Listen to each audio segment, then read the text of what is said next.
Hey guys, welcome back to the Real Cinema Squad. I'm Austin and that's Roman, and today we're going to be reviewing The Penguin, the new HBO Max series based off of the Batman villain, The Penguin. This is a spinoff of the Batman Matt Reeves movie. We're getting Colin Farrell as the Penguin. So from the first episode, I thought the world building was really great. As someone who wasn't a huge fan of the Matt Reeves, the Batman, my favorite part of that movie was the Carmine Falcone stuff, the stuff with the Penguin, the Iceberg Lounge, the really seedy underground, crime stuff. And this really just built upon that. There were several moments in this show of the first episode that I felt like this Gotham was connected to stuff that we've been seeing for decades that I grew up with in Gotham. And so I really like that aspect of it with the world building.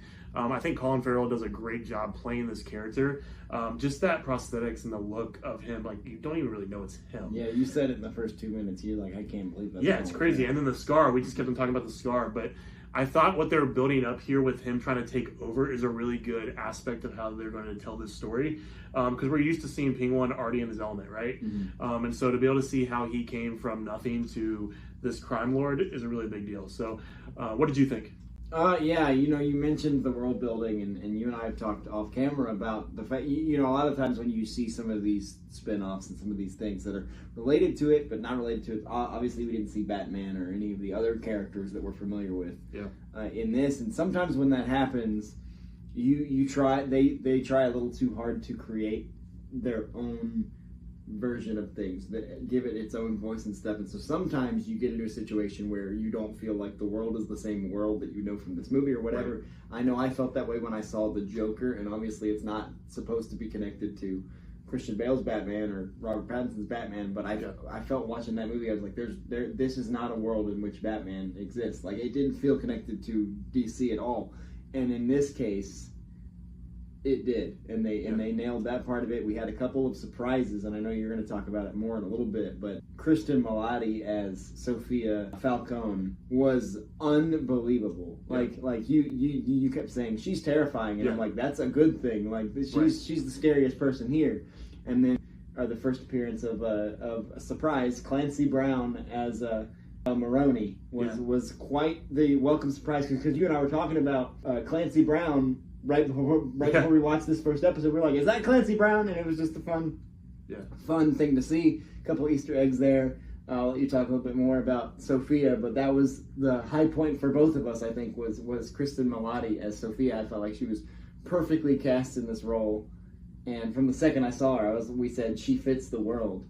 And then she did not disappoint for an hour and 7 minutes. Clancy Brown, we were talking about it, he just is in everything. He pops up in everything. And, he's known as the voice of Lex Luthor in the old animated show. We were talking about him being in Star Wars Rebels and even making that quick appearance in Ahsoka.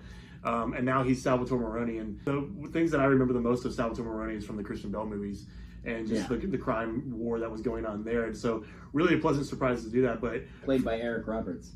For sure. But Cristin Milioti as Sophia is terrifying. I mean, for those of you that already watched this show and watched this first episode, I think she's going to be a formidable thing to watch as the show continues. She was the high point of the episode for sure. For sure. And in a show that's about Penguin, that first episode was about She steals the scene. She steals the scene from Colin Farrell. And for those of you that don't know the character of Sophia Falcone, she actually wasn't introduced in the DC Comics until 1996, and she was introduced in the Long Halloween comic book storyline. She was brought in as obviously Falcone's daughter. She was in Arkham. He got her out of Arkham to help him identify who the Holiday Killer was, who ended up being her brother Alberto, who we saw Penguin kill in this premiere episode. But as you get further down in the comics, she returns in a sequel called Dark Victory, and in Dark Victory she was the serial killer called the Hangman, which was referenced in this premiere when she was at dinner with the Penguin.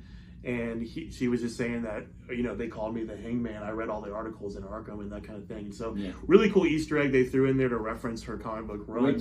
Which it actually fits that the character was first introduced in Long Halloween, because Matt Reeves has said repeatedly that one of the main inspirations behind the Batman was the Long Halloween. And for those that haven't watched it yet, this first episode does pick up right after the conclusion of the Batman. It's right, like, I think a few days even, right in the aftermath of the end of that movie. So if you've seen the Batman but you haven't watched this first episode yet, you're right in line. this show expanding upon the Falcone crime family with Penguin, just showing how he's infiltrating that, I think is going to be a really great way to make the show successful. So, you know, just overall, I think this was a great start. Looking forward to seeing future episodes with this. So yeah, definitely let us know what you think in the comments of this show. Do you love it? Do you think it's a good start for the Penguin? Do you think it's a good continuation of the Batman movie? So let us know, and we'll see you in future videos.